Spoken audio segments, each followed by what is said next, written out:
So this is going to be the reaction between iron and copper 2 sulfate.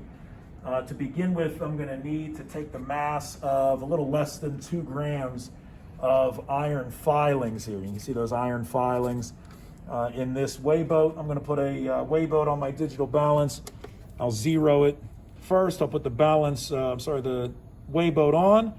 I'm going to hit 0 again just to subtract off the mass of that weigh boat. Now I'm going to add approximately 2 grams, a little less than 2 grams of my iron filings here.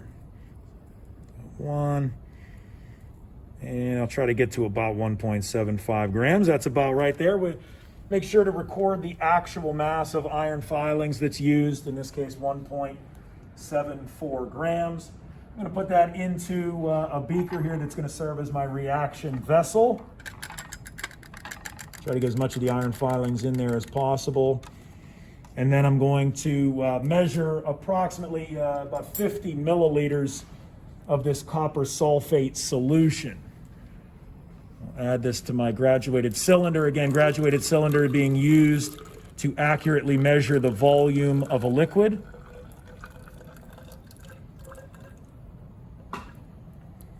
Again, it's supposed to be about 50 milliliters. I'll try to tap off some of those air bubbles if I can. And then reading from eye level, I'm going to record the actual volume of the copper sulfate, which is there, which will be about 49.8, we'll call 49.8 milliliters of the copper 2 sulfate. I'm going to add the two into the same beaker here. Chemical reaction will start to occur. And this is a single replacement reaction where the iron is replacing the copper in the solution. You'll notice the solution has changed color already. And if you look at from underneath, you can actually see that that iron has already changed into copper. We're going to use some heat just to promote the reaction. We're going to put this on a hot plate for just a few minutes here to heat things up to make sure that we get a full reaction between the iron and the copper 2 sulfate. So before we go ahead and filter, we want to make sure that we take the mass of our filter paper that we're going to use so that we can subtract that off from our dried product whenever we're done. I'm going to go ahead and zero my balance. And the mass of the filter paper that we're going to use here is 1.16 grams. At this point, you can tell that the reaction has reached completion. As I kind of stir through here and I look for little flecks of gray that might have been leftover iron filings, I don't see any. It looks like everything has been converted into the copper. You can see the solid copper there. You also notice that the color of the solution has changed from that bright blue to kind of this greenish color that we see here. That lets me know that all of my copper has been formed and I've used all of the copper 2 sulfate that I need to. So at this point, after we've cooled our solution that contains the copper, we want to collect that copper, and we're going to do so using a very kind of primitive filtration setup here. I've got an Erlenmeyer flask that I can just sit my plastic funnel into, and I'm going to place a piece of filter paper into my funnel so that I can pass that filtrate through and collect any of the copper that's been formed. When I put my circular piece of filter paper into my cone-shaped funnel, I'm going to fold my filter paper in half once, and then I'm going to fold it in half again so you can start to see that cone shape forming.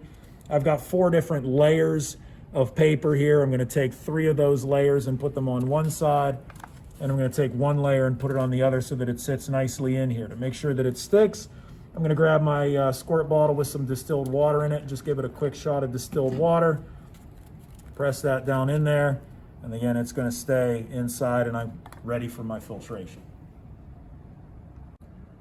At this point, most of my filtration has been completed here. I've passed my liquid, my filtrate through. I've decanted that liquid, which is just a fancy word for pouring that off while leaving the solid behind. So most of my solid copper is still sitting down here in the bottom, and I've poured off as much of the liquid as I can without really losing too much of that solid.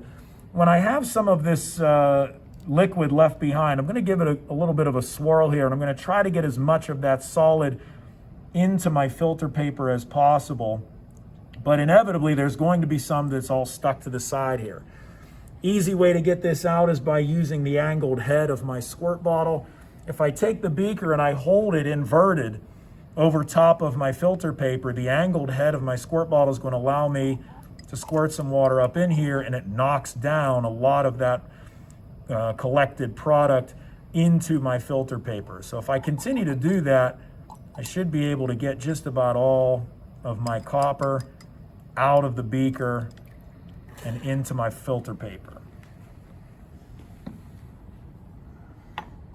Once we've completed the filtration and all of that filtrate has passed through and the only thing left inside of my filter paper is the copper product, we're gonna open it up, let it sit out overnight and dry, and then once it's dried, we're gonna take that final mass and being sure to subtract off of the mass of the filter paper that we would have taken before filtration.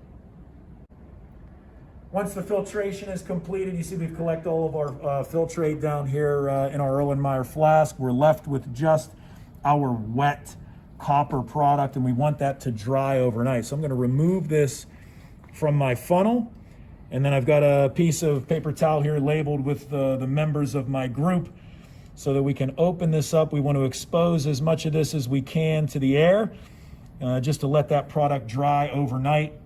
We'll come back tomorrow, everything should be dried. We'll take our final mass to see exactly how much copper was collected.